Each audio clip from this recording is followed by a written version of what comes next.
Hello, everybody. Welcome. I'm so excited that you're here today because I have a really cute, fun card for you.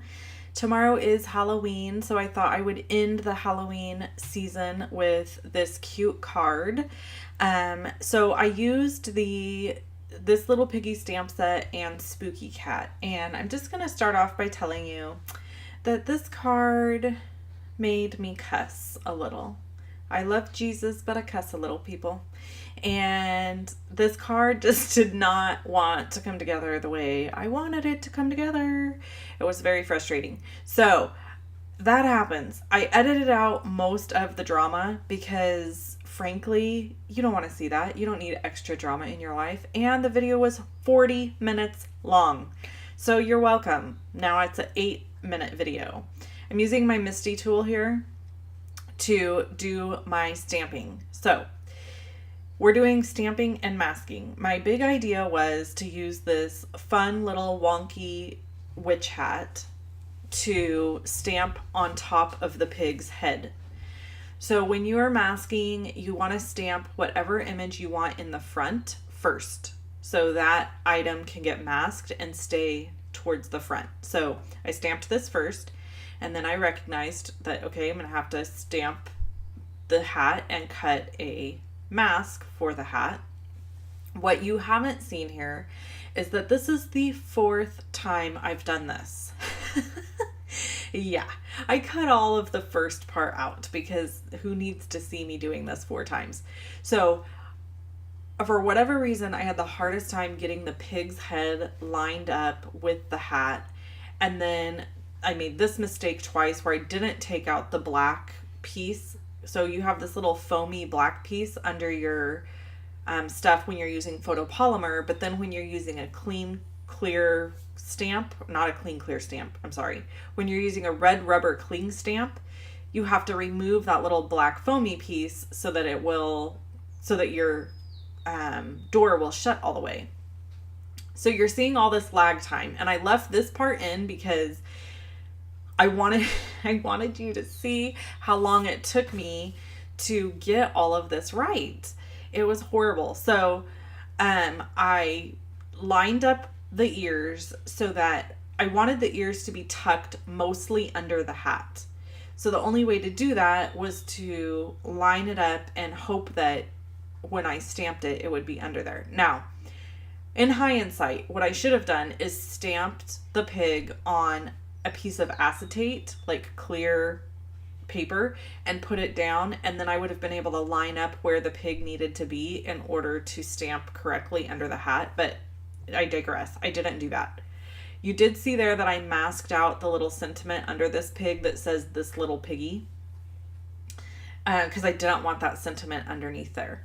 So I masked that off so I would just have the pig. Now, the other thing is, now I've cut a mask for the pig and I have a mask for the hat, and now I'm going to speed the video up to 4 times its regular speed because this took a really long time. I'm using Perfect Plum ink to start, and then I'm going to work into Elegant Eggplant and then into Night of Navy.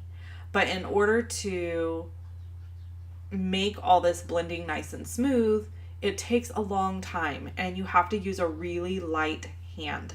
That is the best tip I have ever gotten when it comes to ink blending. And that tip is from Laura Basson, who's like the ink blending queen. So if you use a really light hand when you ink blend, the inks will go on really smooth and buttery and beautiful, and they blend perfectly. It also makes a difference what kind of paper you're using. Our Whisper White cardstock works great.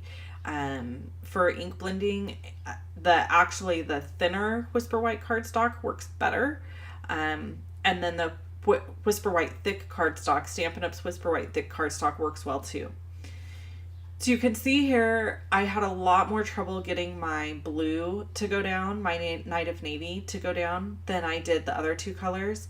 So I really had to work at it, and you can see the mess this is making on my work surface here. But that was okay. I wasn't going to give up. I just kept on going. And then I went back into my Elegant Eggplant and blended up into that blue with my Elegant Eggplant. And then I went back to my Night of Navy and blended down again.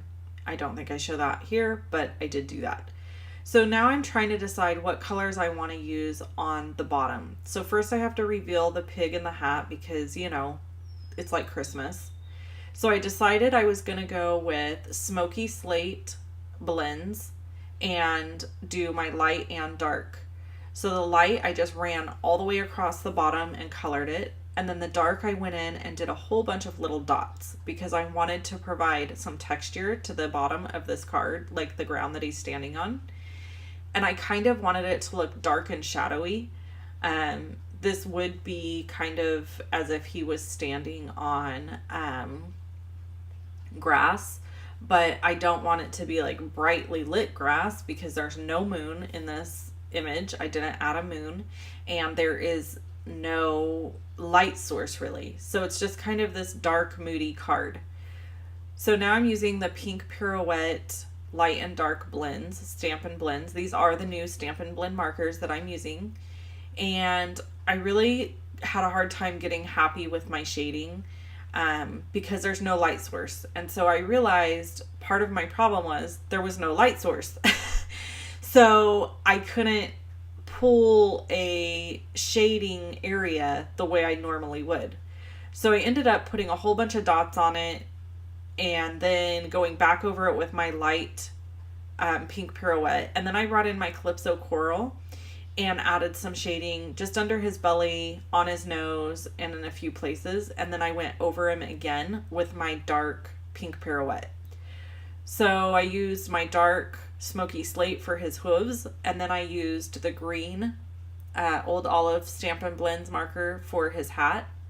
And I really left that little trim of white around the hat because it was kind of helped break up the background, but I really wasn't happy with it. I'll just be honest. It was too dark, and so I just ended up not being happy with the hat. What I should have done in hindsight is stamp the hat in green maybe and popped it up.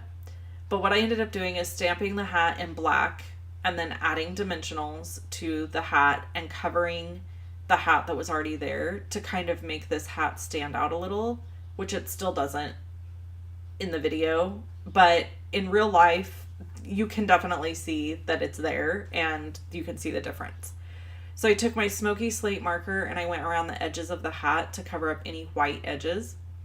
And then I spent like half my day, not really, it really wasn't half my day, doing little white dots with my Signo Uniball pen, which again, you can't really see that well in the video, but I promise you it looks really good. So this is my little trick for testing to make sure that my paper is dry enough, is I pour it on there before I've added any Versamark ink. So I'm doing white heat embossing.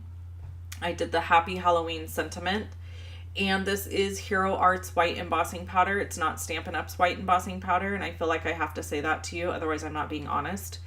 I use Stampin' Up's white embossing powder when I want to do something very vanilla, because it's a little bit of a vanilla hue to it. I'm a freak, I'm not normal, so I have to have it white, white, white. All right, if you want to see other videos from me, click on them, subscribe to my channel. Have a happy Halloween, be safe, love you all, happy crafting. Talk to you soon.